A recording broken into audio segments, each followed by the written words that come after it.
Welcome to the Unhustle Podcast. I'm super excited today and have been privileged to have the presence of Alex Peng, who you might have heard about before. I've interviewed him on this podcast. Alex is the author of books like Rest, Shorter, and is it The Distraction?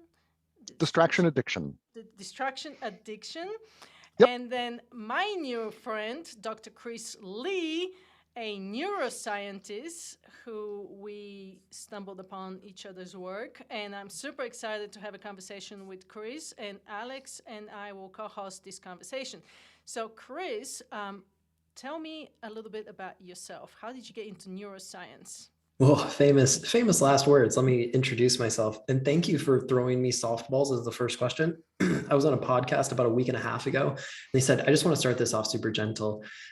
What's the meaning of all of this? And I was like, okay, let me get warmed up inside of that. So I would like to introduce everybody to the miracle that is the perfect accident of my life. Wasn't meant to be here, wasn't meant to be having this conversation, but I profoundly believe that something larger than ourselves can animate a pathway for us to express our potential and our gifts. And this moment in time right now is a perfect example of that for me.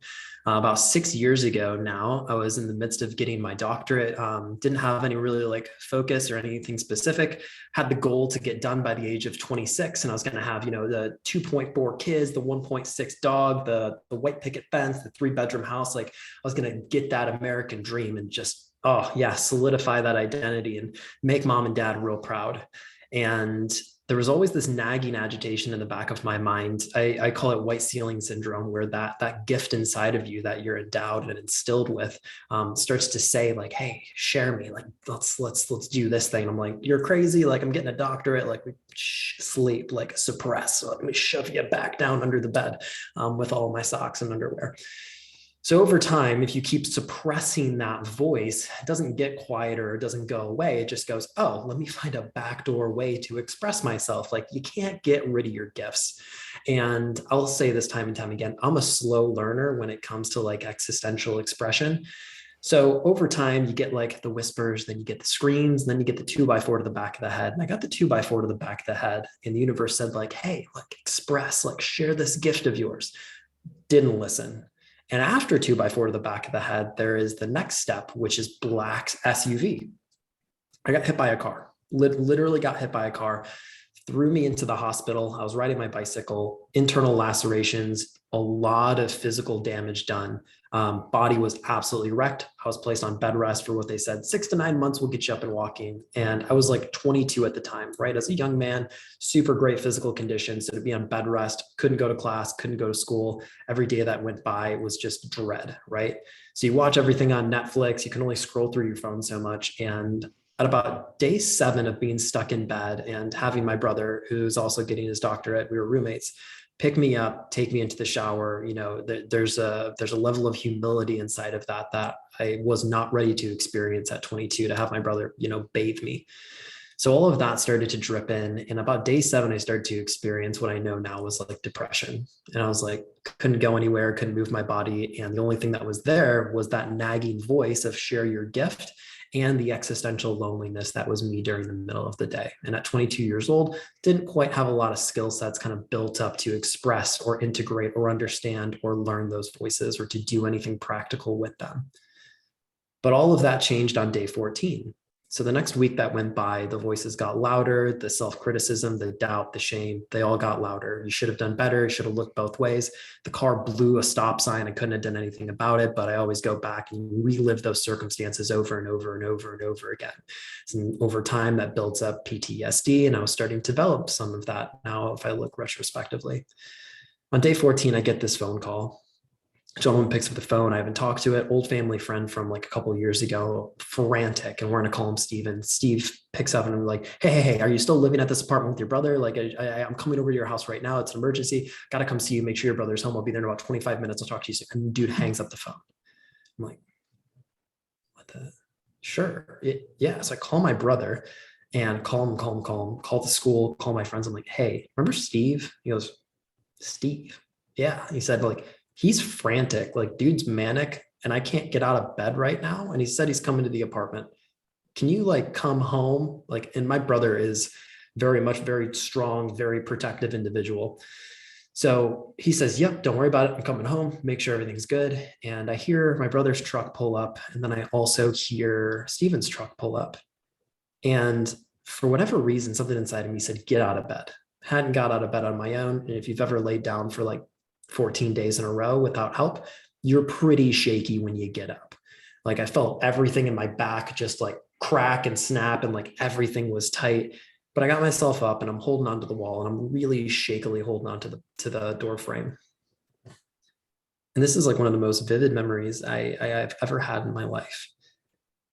See my brother open the door to our little crappy, like, Atlanta apartment, and he's crying. My older brother, my hero, he's sobbing. And he looks at me and he sees me standing there, and he runs over to me, and like he knows that I'm frail, and he like wraps his big arms around me and he just holds me for a second. I started to get this feeling that like I kind of knew what was going on. So he holds my shoulders and he just looks at me and he said, Dad's gone. What we found out that day is that our dad had moved down to Atlanta to start building movie sets. He was an extraordinarily skilled carpenter, and it was just synchronistic that my brother and I went down there to get our doctorates. And we started to rebuild our relationship. But we found out that our dad, for a long period of time, had really suffered with like bipolar schizophrenia. We had no idea. We found this out a little bit too late. And that he had committed suicide that day. We had no idea, didn't know what to do, didn't know where to go, didn't know how to process. So did the funerals, did this, did that. I went to the hospital, tried to get all this stuff sifted and sorted, but they don't teach you how to process two things in school. One of them is a 1099, and the other one is your emotions and grief and all the other things that come along with that. So I already had the agitation of feeling depression on my mind, and this just turned up the volume to 11, right? I didn't know what to do with it. So I'd gone to the hospital the next day and I said, take all this equipment off me. Like, I don't care if it messes me up. I need to walk. I need to move. I cannot sit in this anymore. So a couple months pass by, my body starts to heal itself to the best of its ability. The body's amazing like that. I profoundly believe that the body, given the right environment, will heal itself and regenerate itself to, as near perfect environment as the environment we give it. And over time, another miracle occurs. 3 months later, I get another call, and the woman that I was dating at the time says, hey, guess what? And I was like, what could it be? And I was like depressed at this time, right? She goes, you're going to be a dad. I said, oh, wow, look at that. Like the doctors had told me, like, things like that were impossible. So I was 22 at that time, lost my dad. I was going to be a dad, $200,000 in debt, 3 years away from graduating and having any kind of career. You can start to understand how these things kind of stack up on top of each other to create this avalanche of emotion and circumstance that pretty much pinned me onto the floor and said, there's no way, there's no escape, there's no way out.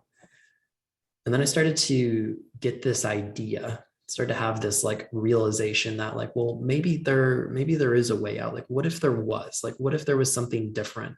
And I didn't have to like scale this entire mountain in one single day. I just started like, let's just do something differently, right? Like, let's just do something differently. And I started to have this idea, something that Alex knows about, right? Just the 1% rule, right? Just 1% a day. That's all you owe yourself, is just 1% a day. So I was like, all right, let me try therapy. Like, let's try like getting this psychology right. And it works for a lot of people. It was not for me in that space. But the psychologist had a bunch of neuroscience books on his office studio.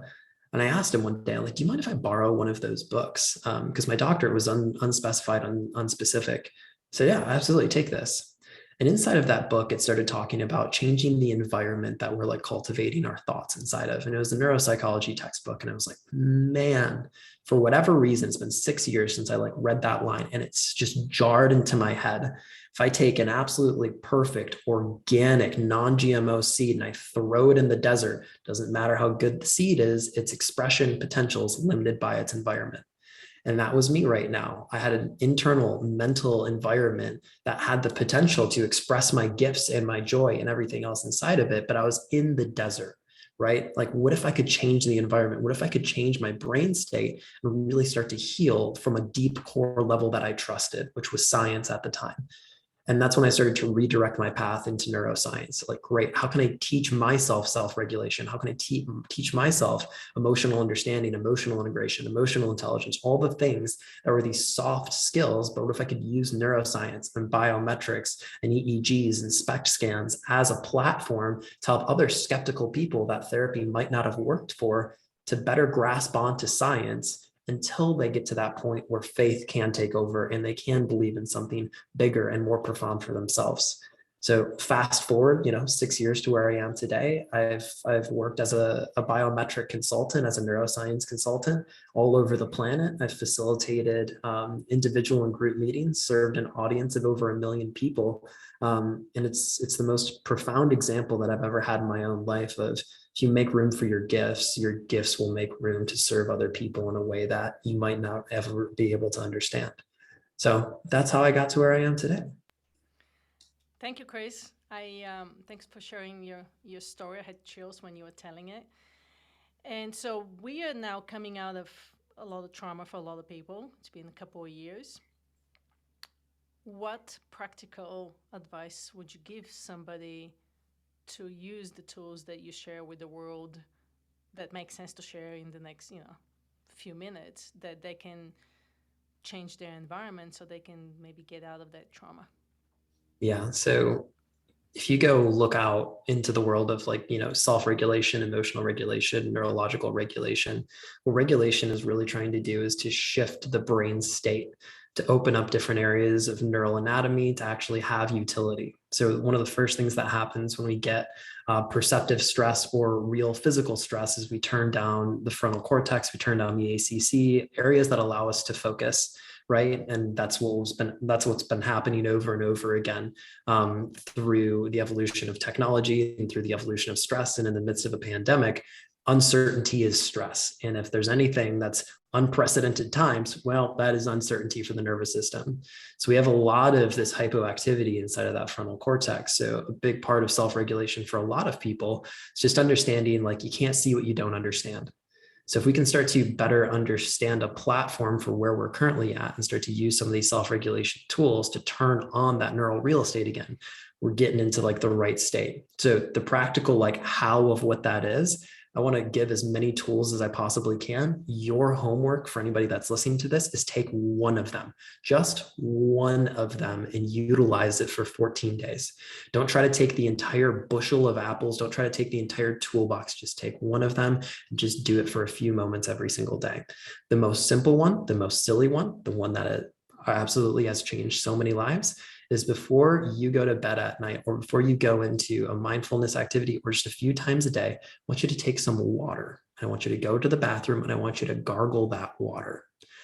Gargling that water is going to stimulate a portion of our nervous system, one of the branches of our cranial nerves called the vagal nerve. Vagal nerve is one of the things that animates and controls a ton of perceptive bodily inputs. So the cranial nerve comes out the back of the head, comes through the magnum foramen, goes through, connects to our heart, connects to our diaphragm, our gut, intestines, goes all the way through. And it is basically this interpretive receptor to better understand the brain for what is happening inside of the body. If we have that understanding and that 80% of that nerve's job is to tell the brain what's going on in the body, it's a lot of afferent, which means it's the body sending messages to the brain 80% of the time. Well, what if I could change what is going on in my body, right? The big takeaway that I want everybody to understand is that mood follows action, right? Write that down, get it tattooed on the inside of your arm. Mood follows action. That is a joke, by the way. Don't go out and get tattoos of that specifically. We always got to throw that medical disclaimer out there. But mood follows action. If you want to feel differently, you need to do differently. But when you gargle water, you start to stimulate a whole series of different muscle fibers for stretch receptors. And the vagal nerve very much innervates a lot of our vocal cords and a lot of the muscles that allow us to actually feel and interpret things differently. When you start to do this, I would very much recommend people do this for about 30 seconds. And then the minute after that, just do a quick scan. How you thinking? How you feeling? For about 80% of the people out there, you'll start to feel this like sense of like relaxation inside of your body, or you'll start to have more like somatic awareness, body awareness. Start to like, oh, well, I actually have like tightness inside of my shoulders. I've been bracing my core all day, right?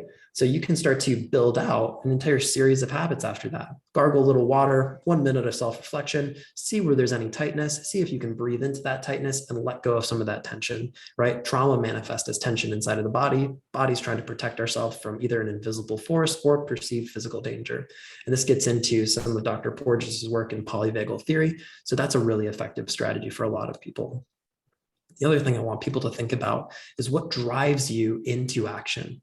And there tends to be, and I know that we live in an or world, but for the sake of this conversation, I want you to think about, are you intuitively or emotionally driven, or are you logically driven? Can you just do things out of this sense of knowing inside of your body, or do you need to understand the mechanics of how something occurs? Do you need to have a container for one of those things? So start to understand which one of those two that you are. I know for myself, I am very logically driven. I love to understand how things work. That's what allows me to feel inspired to take action differently. So if you know that you're logically driven, you're going to work really well with like a to-do list, right? Your system has now created a sense of certainty of what to anticipate. And now you can better create predictive outcomes. Nervous system loves things like that if you're somebody that's logically driven. If you don't know which one of those you are, be playful with it, become curious. Now, if you're intuitively driven, what you'll need to do, and something that's going to create certainty through you build certainty through patterns, right? You build certainty through routines. So you need to build the container for that expression. And what that can look like is just having a simple routine of meditation, mindfulness, of better connecting to what your needs are for that day. I can't connect as much to this demographic because I am very much logically driven, right? I need to understand things in order to move forward. I'm a scientist, I'm a researcher, I do all of these different things. Very much meets my needs. Nothing makes me feel more inspired when I get like, S-graph correlations, like, yeah, let's go. But for other people, they just have a deep knowing and they just say, cool, like this is the way that this is going to be. I know what I need to do and I'm going to go do it. I celebrate for those people, right? So your big job for that is creating the container for yourself to feel safe to do, right? So you create doing through being, the other people do in order to be, right? Those are the two different correlations inside of that. So that's an additional tool that you can start to stack on side of that. The other ones, the most basic ones, the fundamentals that I highly recommend everybody do. This horse gets beat dead by the personal development world because like the research is just so solid, right? Sleep, exercise, diet. The biggest one, become a fanatic about your sleep, right? So many people, like 80% of people like don't know how to sleep properly, or they don't know if they're sleeping properly. I personally measure my biometrics every single night so I can see, I can test, I can study and see if there's correlations between what I'm doing and how my body is resting and recovering.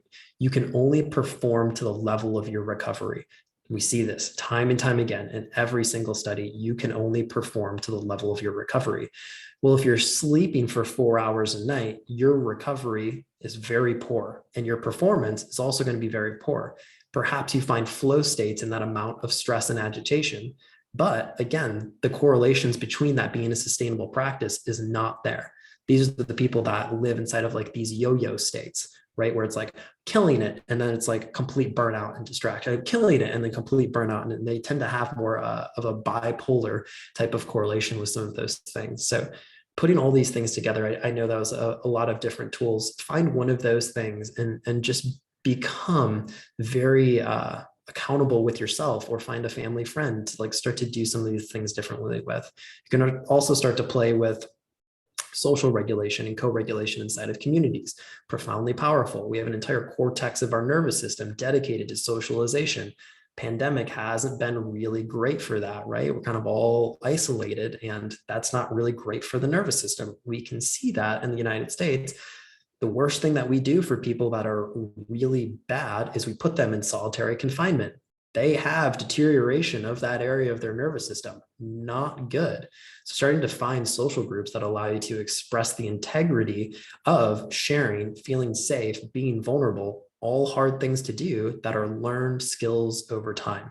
This is why like series of emotional intelligence has been bursting through in the world of consulting, because we're starting to better understand like the vehicle is really important, the systems and the metrics. But if you have a Lamborghini that doesn't have any gas in it, it's a really expensive radio, right? And the gas that we put into these things come from sleep, rest, regulation, social correlations. Like your amount of rest and recovery will directly correlate to the amount of performance that you have. Like there is maybe some exceptions to the rule, but consistently there are very much rules to this physical experience. And, that gets into the whole, placebo and all of that, but we'll save that conversation for another day too. There is a reason you and I are good friends. So I'm going to repeat what you said. You can only perform to the level of your recovery. And I know you work with some high performance. Why is it so hard to grasp that concept and to apply it from a neuroscience perspective? Yeah, the honest to goodness, like the hard truth to swallow is that so many of these really high performers are perfectionists that from an early age built an identity on the things that they do in order to receive the love they think they deserve. So they built out this identity not based on the effort that they place into things or the being of who they are, but based on the accomplishments and the validation that they get from existing in those accolades, right? For example, like, did anybody ever get a D on their spelling bee and get that thing like pinned up on the fridge? Like, unless it was like out of shame. No, you get your A's and your B's pinned up on the fridge, right? Even though you put the same amount of like effort into that, this is what actually gets thrown up, right? So we very much live inside of this world that is built on the accomplishments that we do. And it creates a very challenging dissonance or disconnect between who we know that we are and like the way that we want to receive love. So for the high performers that I work with, a lot of them, it's very much looking at like the systems and the models that you have. There's nothing wrong with those systems and models at all. They're beautiful. They're gorgeous. Like, yeah, let's celebrate those. The battery that thing is hooked up to, shame, guilt, disconnection, like very much is running their life. If I don't do this, then I get that scarcity. Well, what if we start to like integrate those experiences and we start to place a better model or a better battery inside of those things? So the identity of who we are isn't built on scarcity of like, I need to do this in order to validate who I am. It's an entire identity built on like a lack of worthiness, right? It's an entire identity that's built out of like fear and shame of not being enough, of like disconnect, of all of the different things that we fear so much of like not having. And if we can flip the script on some of those things, integrate those experiences, get our emotional systems out of the way, we empty the bucket of those challenging traumas and we make room for better. We make room for different. So many of us, like, especially in the personal development world, walk around with a glass that is completely filled up to the brim of experiences, right? And that glass determines who we are, but it's all of our traumas, all of our emotions, all of our experiences.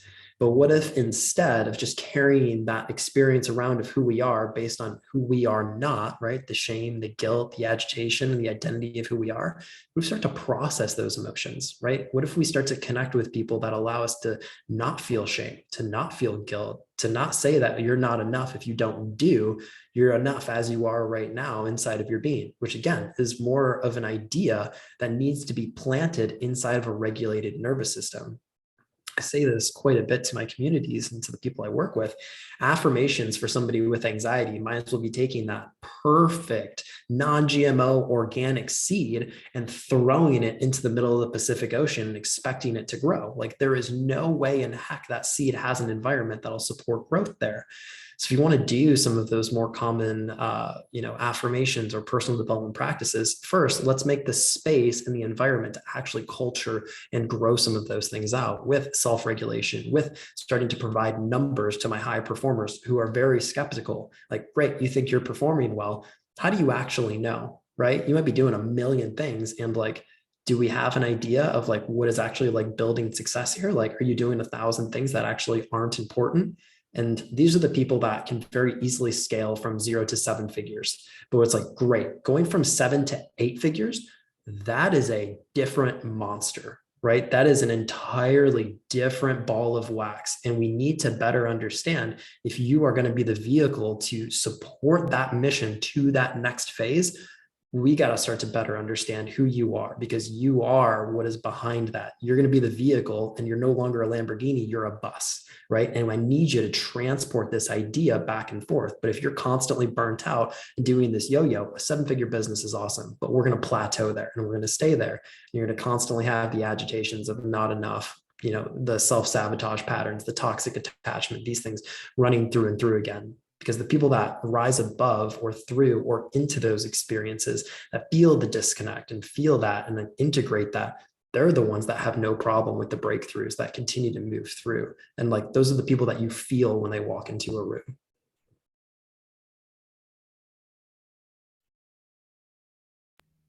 Thank you, Chris. Yeah. Very interesting. I want to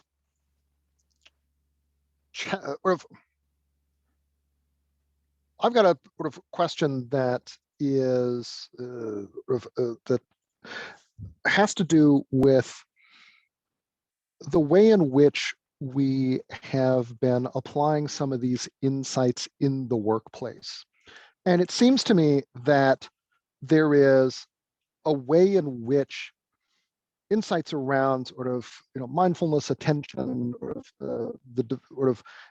development of personal resilience, et cetera, have been weaponized into tools that actually work against us and serve to provide air cover for exploitative relations in the workplace. That things like, here in Silicon Valley, right?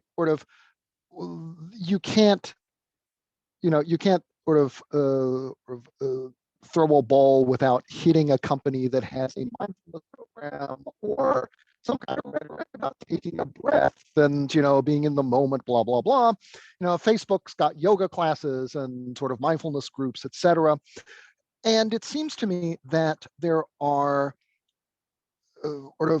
two problems with this. One of them is that they convert into, they throw back onto individuals responsibility for solving what are fundamentally often structural problems that have structural and organizational origins, right? The problem isn't that you have a toxic manager and that you are being pushed to accelerate delivery of a product that is going to do terrible things to the world, and we all know it. It's that your vagus nerve is sort of understimulated. Likewise, that for companies, being able to tell themselves, well, we've programmed the algorithm to encourage our gig workers to take a moment to breathe in between the deliveries for which we are going to be radically underpaying them, is not really a solution to the fundamental problems that are causing their stress. So the question I have is it possible now, is social neuroscience sufficiently well developed so that you could sort of replace this highly individualistic vision of attention, calm, etc., with one that is kind of harder to end up with, or of a world in which companies get a break for bad practices, individuals are tasked with the responsibility for solving all of these problems as individuals, not collectively, because God forbid you should organize, and which perhaps offers some more enduring solutions to the kinds of problems in work, in with burnout, with the more toxic elements of professional identity than we have right now. Can this project be salvaged, or do we need to abandon applications of neuroscience in the workplace simply for unionization and UBI? That is a very good question. Social neuroscience, like all neuroscience, we are getting better tools to better understand every single day. And one of my favorite researchers out there, and one of the greatest, I would say, psychological consults out there, Sean Aker, right, who wrote The Happiness Advantage, Mhm. consistently proves that companies that focus more on the people and build sustainable programs, right? Similar to what I imagine your book Shorter very much discusses, that people that work on like a 4-day instead of a 5-day and stop working on like a 40-hour work where you can go down to a 25 to 30, they consistently perform much better, right? But we are still very much in the starting platform of so many of these different ideas.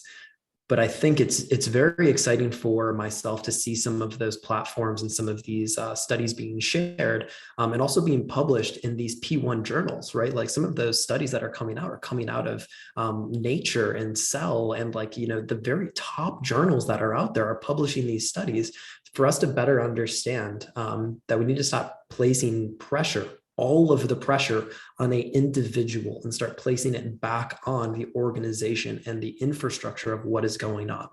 So when we stop pointing the finger at one person and we start to better incorporate everybody inside of this, it's the balloon test, right? Take 50 people, everybody gets a balloon, write your name on the balloon, throw all the balloons in a room, and then try to go get the balloon, right?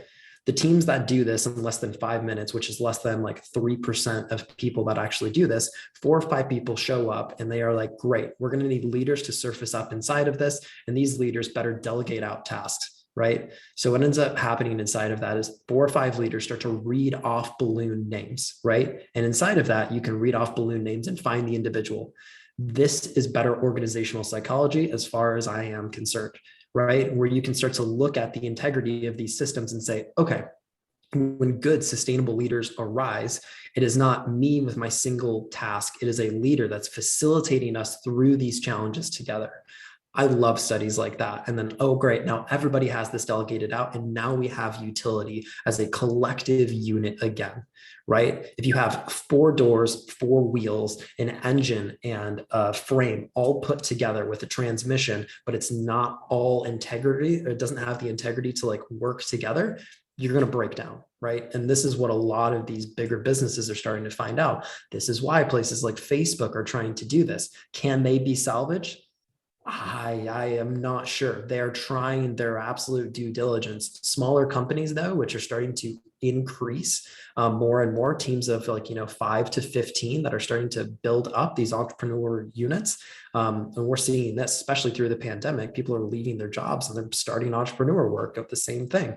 Those units, they saw the issues and they're not like copy paste, let me like put this issue back in. They're providing solutions back into those units and saying, this didn't work when I worked at Facebook, but now that I own this media agency, here's what we're going to do. 4 days per week, Monday, Tuesday, Wednesday, Thursday, that's it. Friday is team collaboration day. If you want to come to the barbecue, bring your family, come hang out. We'd love to have you. If not, totally fine too. I'm not going to pressure you into that. Those teams have group resilience, not only unique and individual resilience, because we all have our good and bad days, but we have group cohesive thinking. I love those kind of social studies. Could you say a little bit more about how that work is unfolding, or the tools? Because, sort of we all know like the balloon stories or Margaret Heffernan Super Chicken, and they're nice stories, but on the other hand, you've got like cool fMRI pictures, right, of brains, and you can't put a team in an fMRI machine. Correct. And so, if I'm the kind of manager who is, I tell myself I'm really impressed by data, sort of, I can see this one body of research. This other stuff is, that's kind of nice, but it's just still kind of fuzzy. Mm-hmm. So, sort of, what do you, sort of, how does one respond to, to that manager? Yeah, so I love these managers. I love the skeptics, because you're right. I can't take a group of 200 people and I can't go throw like, hey, like Tim, like head down to the hospital, go get yourself an fMRI, I need you to meditate. And it's just not practical. What is practical is dropping $10,000 to go get biometric devices, right? And those have the utility to show patterns in the individual, right? And then what you can do is, let's say, for example, people start working on this 4-day work week, right? And day 5 is just personal development, personal integration, right? Leadership strategies, and all of these other different things. Now we can better start to educate these people so that they can do differently, right? So this week, we're going to start talking about sleep. Anybody here struggle with sleep? Does anybody have a sleep score on their biometrics that's been under 60 for extended periods of time? If you don't know how to find that, go ahead and open up your phone, go to this specific graph. Anybody has anything that's under 60 and you care to share that? Awesome. What we're going to be talking about today is how to better integrate systems and strategies so that you can sleep better, right? Any of you that have parents, or any of my new parents out there, we're going to be talking about systems and strategies for better family integration so your kids can start to sleep.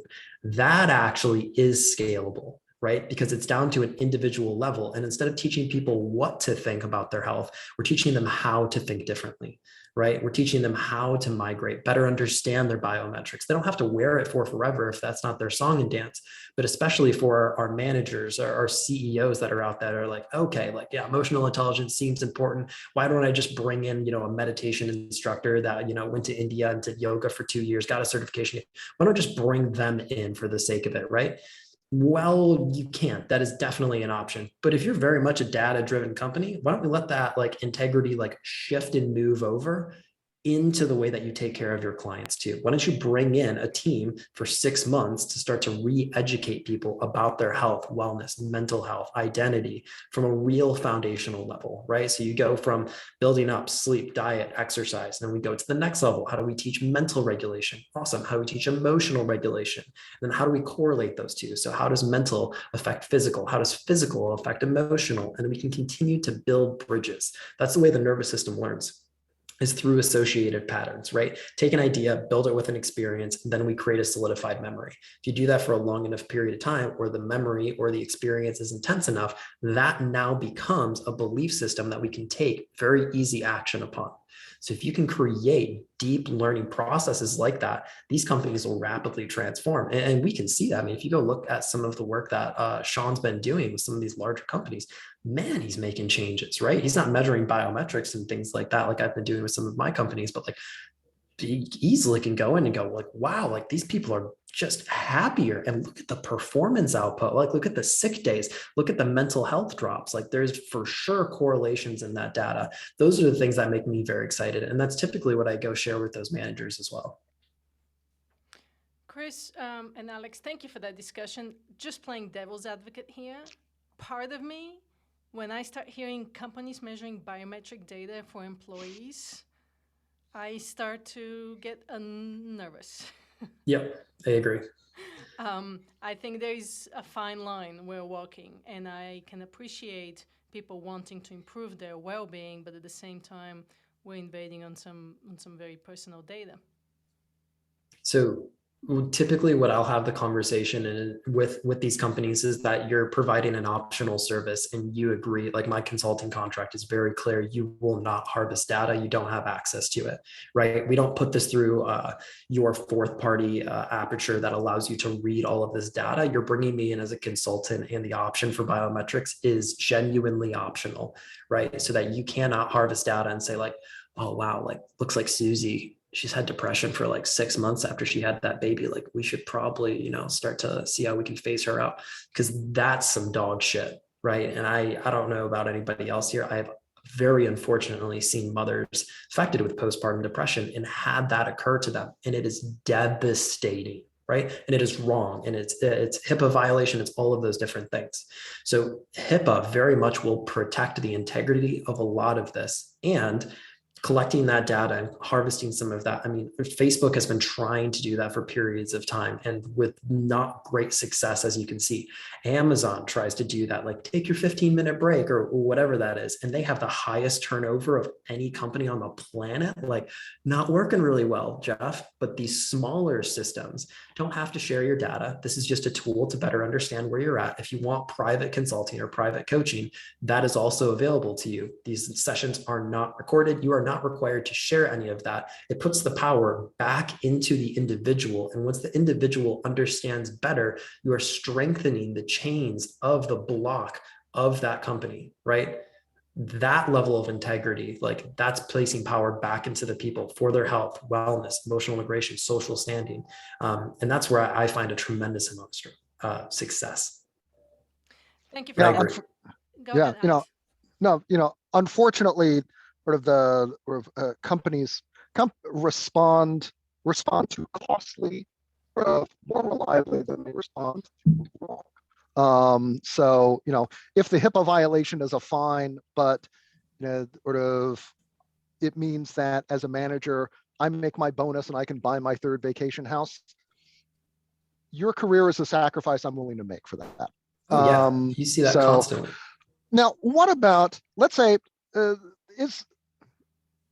kind of envisioning a manager who's like into kind of radical acceleration, accelerationist Jordan Peterson kind of stuff, who says, okay, look, what neuroscience teaches us is that teams work best. People are happiest. You see best biometrics when they are in groups like themselves, right? And that really what you want, and that and neuroscience teaches us that all this diversity stuff doesn't work, right? That what you need is, for social cohesion, for sense of comfort, etc. You need to build teams that look like, me or whatever. Yep. How do you answer that? Or is the nature of this work such that you could not sustain that such an argument couldn't be sustained? So there's a very harsh reality inside of this, right? Where, America is the mixing pot, right? For anybody that was born in the States, like third grade comes rolling around and like everybody's like, we're such a diverse group. I agree, right? For the integrity of a business, and if we even break this down to a very simple level, the integrity of a relationship, the relationships, like intimate relationships, partner to partner, that last the longest, opposites don't attract. That is a fallacy. That is some Hollywood BS for sure. The relationships that last the longest are the ones that have habits and values that are aligned. That's the social research on that. 100%. If you get somebody that consistently wants to go mountain biking, but their partner is the basket weaver, there's a lot of dissonance inside of there, and their values hierarchically stacked are not the same. You can start to put a timer on that type of thing unless they're doing some of these other systems inside of that. Now, every person that you add exponentially creates complications inside of that.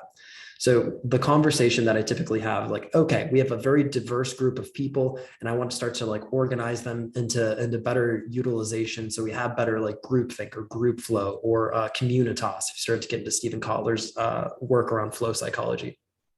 Great. How do we start to do that? People definitely have better correlations when they feel that lack of judgment, feel that lack of shame around their people. The most successful leaders that we see consistently have the ability to take criticism and critiques and not take that as a weakness, but actually take action upon those things. That is what success research and leadership research tends to find, is that they don't take that as an identity threat. They just say, oh, great, something else to work on. That is not a manufactured portion of psychological or social studies. That is self-regulation. And that is what I tell them time and time again. This isn't a social problem that you have. Like you're making an additional step that's unnecessary. It's the ability for the nervous system to take in information, not perceive it as stress, and do something with it. That's the foundation of it. That's the basic level. You're trying to go up to the penthouse right now. We're not even building the basement yet. So until we get to that level, the other people, once they're regulated, once they're understanding, like once they've kind of conglomerated better systems, they will naturally start to organize in a way, and you can better take steps after that. But what you're trying to do is step 4. We're on step 1 right now. I consistently have that conversation over and over again. So that tends to be the way that I have those conversations. Does that make sense? No, I mean, yes. Milena, can I ask one more slightly less provocative question? Absolutely. Okay, thank you. So in your work, I think that we all work with people who are professionals, often perfectionists, high performers. The companies that I look at are like Michelin-starred restaurants and software startups that have done their Series B. So sort of these are places that really have serious ambitions to do good work, even as they're moving to shorter work weeks. What do you tell, if people hear that of, improvements in mood or such can, basically that, you get better by doing in, and certainly I've experienced that kind of thing myself, but we're also advising people to kind of do less. And it feels to me like there's a paradox here that needs to be resolved, right? Sort of that for professionals for whom, as is the nature of professionalism, personal identity is bound up in no small degree to sort of the sacrifices that you have made in order to reach a certain level of skill, that there is a significant amount of personal satisfaction that comes from doing difficult things that other people can't do. And that, furthermore, that sort of the world sometimes richly rewards this kind of behavior. How then do we square that sort of, in a sense, how do you sort of extract the benefits of doing that kind of work, or preserve those benefits while you are sort of advising people to, make space in their lives for sort of, for this other stuff? Yeah. So the very simple answer is the bill always comes due, right? No matter what, you can take time now, or you can be forced to take it later. I don't know if it's still standing. The restaurant in Chicago, Alinea, right? Gentleman there worked 18-hour days, eventually started to get tongue cancer, was forced to take time off, right? There's another 2-star Michelin chef that's up inside of Charleston, South Carolina, working 18-hour days. Same thing started to happen. However, one of the greatest restaurants is out in California, the French Laundry, right? This gentleman, is he still on the 4-hour workday or 4-hour work week? I have not heard of Keller doing that. That's a really good question. I did not, sort of the restaurant itself is not open only 4 days a week, so far as I know. I'm going to look that up. Please do. But, so Kellard's extraordinary gift is his ability to crack open these chefs to their own potential. Like, he consistently brings in associates and they go out and build Michelin star restaurants consistently. And I mean, is he 60? I mean, he's not like at the very start of his game. He's not young. On the other hand, 60 is not old. No, 60 is not old whatsoever, but to be inside of the game. The 57-year-old said. Yeah, no, I'm with you here. I get it, right? So to go down that pathway, you have to start to look at, okay, if he hasn't had that level of burnout and fatigue, which he also had working in France, right? He said that was not my pathway. Like the French restaurants that he was working there, he was working, I cannot remember the name of that gentleman at that restaurant who was just a jackwagon. He said, nope. So we opened up this little restaurant, and an extraordinary, right, world-class best meal. I have not been gifted to head out there and eat yet. It is on my to-do list. How has he survived that period of time? Well, he still has these practices set up in his life that are built on foundation, right? Takes care of himself, takes care of his family. And even if you start to look at some of the conversation, I cannot remember the chef. Who's the head chef at Alinea? Do you remember his name off the top of your head? No. Is it Sean? It's not Sean. That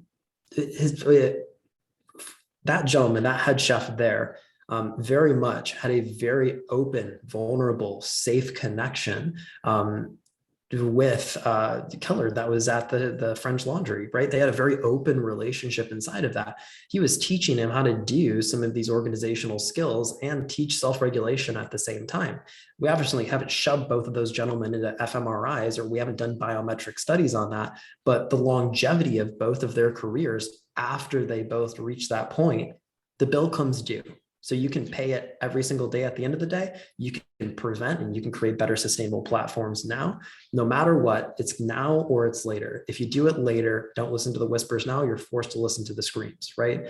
And this is the yo-yo effect, right? Up, down, string breaks, right? And this is what I consistently see, especially with companies that are out in Silicon Valley. I'm going to do an 18-hour code sprint. Okay. Very different market out there, right? If somebody gets into that code sprint, your job is to make sure that they're fed, they're not dying, and they have what they need. Because if people get into that flow and they're just getting after it, that is a different animal. Great. After that 18 hours, do they have systems to mentally, intellectually, emotionally, physically recover? Because they just went at it for a period of time. They should be absolutely exhausted, right? Now, what is the next plan of attack to make sure that they don't have to wait another 2 months to have the energetic resources to do that again, right? What's that next step to create that next balance for them? So it's not this up, down, up, down, up, down. Learning that is all pattern recognition. It's always looking at these trends to see what got them to that point and to see if that's reproducible for them. And if it's an unsustainable pathway, well, now we're starting to get into the world of obsession versus addiction, right? And that is an entire ball of wax that gets into addictionology. Happily refer you to my brother who very much went down that pathway.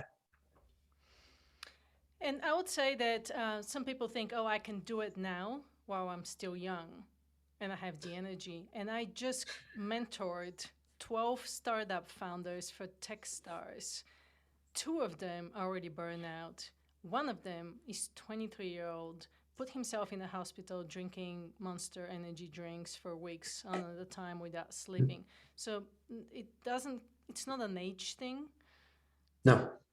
And I think, to your point, rest and recovery leads to the path of high performance. And I think that's the mindset shift that a lot of people can't make. I don't want to do less because I love what I'm doing.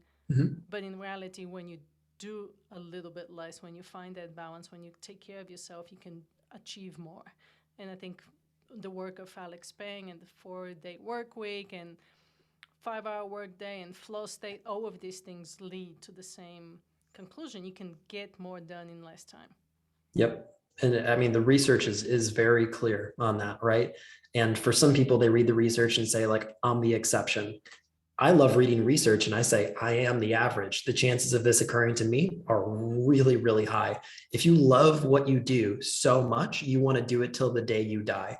The more you burn yourself out, the day of death is going to come faster and faster and faster and faster. If you burn yourself out and you have to take a month off of work because you have an autoimmune condition built from stress, great. What if we could have prevented that? Chances are, with some of these regulation and better habits and eating patterns, right? Like all of these other things, now we're starting to build up a different level of resilience, not mental and emotional resilience. These are all fountains that pour into one another, right? Because how many extraordinarily healthy physical people have you seen that have the emotional intelligence of a blade of grass? Right? They're narcissistic, they're aggressive, they have that, go out and eat them attitude, right? Or they just, only live inside the confines of their own mind because mental is safe, right? They all feed into one another. When you start to get the balance between that foundational platform of sleep, rest, diet, now we can start to go up, right? Like Maslow knew this in the 50s. Like we have to build the foundation. You can't go up to transcendence and then just expect to stay up there, right? And this is, when it comes to altered states economy and different plant medicines, some of these people are like, I'm burnt out. Down to Peru they go for ayahuasca. They come back and it's like, I'm way worse than I was before. Well, yeah, you took an elevator through the rest of, I need to feel safe. I need to feel conditional. I need to feel, profound in what I'm doing. Took an elevator up to transcendence and you didn't have the skill to deal with that at the moment. So now you had to take those deep spiritual lessons and bring them back down to physiological safety, understanding, right? You're starting to bring down like esoteric concepts back into the physical, and that is oil and water, right? You got to build up that level of integrity inside of yourself to integrate those tools. And I don't know about y'all, I especially, it's starting to teeter away, thank goodness. But like in 2015, like that was the go-to, like, oh, you're burnt out, like you should head down to Peru, right? Like they get a little ayahuasca and like, great, that'll fix that for sure. And it's like, no, It's a band-aid over a bullet hole. Like you got shot with a 50 cal in the gut and like you're putting a band-aid. It's not gonna, like all the patterns, all the attachments, all the lack of regulation, the bad sleep doesn't go away because you went down there and took that altered state step. And so like, it's still there. You might have suppressed it a little bit more, or it might have become even more loud, but it's not fixed. Completely agree with you, Chris. In the interest of time, are there any burning questions or can we wrap it up?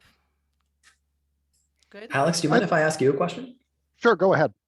If there was one problem that you see, especially, are you out in Silicon Valley? Yep. If you saw one problem, the biggest problem out there, and you could provide a single solution to that, what is the problem and what is the solution? Well, I think the solution is sort of the shorter work week. Sort of the problem is actually a whole bunch of different things. I mean, I think that, not that at the risk of sounding like one of those, sort of terrible ad, internet ads, this one, sort of this one weird trick cures, whatever, Yeah, right? but Sort of, it turns out that sort of setting out to give people time has a whole bunch of benefits for people and for leaders and for companies. And so I think that it is I think it's very effective in solving, issues with, burnout and work-life balance. But it also turns out to be really good with, helping companies be more sustainable, helping make careers more sustainable. I suppose, if you had to boil it down to one cultural norm or assumption that you I wanted to attack, it's the idea that sort of productivity and professional identity are expressed by working ever longer hours.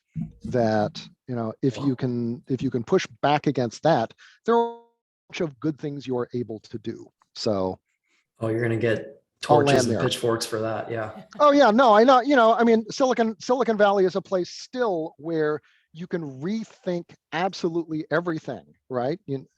Except the workday. That is starting to change a tiny bit, but the number of people who know that that 80-hour weeks are good because they've made a lot of money off of them, or they've made a lot of money off of other people's 80-hour weeks. It's, our legion, and it is difficult to convince people that convince people of things that run counter to their own, their own beliefs about their success. Yep, I wholeheartedly agree. Yeah, I appreciate you sharing that. Of course. Thank you so much, gentlemen. I can keep talking with you all day long since we're so aligned in our thinking, but it's been a pleasure. Chris, where can people find out more about your work and connect with you? Absolutely. All my details are at drchrislee.com. All my socials are Dr. Chris Lee as well. LinkedIn, Facebook, Instagram, TikTok nowadays is apparently a thing. Did you call it LinkedIn? So what? Did you call it LinkedIn? LinkedIn, yeah. LinkedIn. I thought you call it LinkedIn. I was like, I haven't heard LinkedIn, yeah. Sometimes I just blink at it and just like, oh, what a dumpster fire that can be. But yeah, I'm at that, at all those platforms. I run all of my own media. So if you guys ever have questions, don't worry about anybody else like taking a peek or poke at that. If you've got any other questions, please feel free to reach out. I'd love to connect with listeners. Thank you so much. I really appreciate your time today. Thank you, Alex, for joining us. And we'll see you on social media, I guess, and online. Yeah. Awesome. All righty. Thanks a lot, Chris. It's good to meet you, Alex. Likewise. All right. Take care. Thank you, guys. See y'all.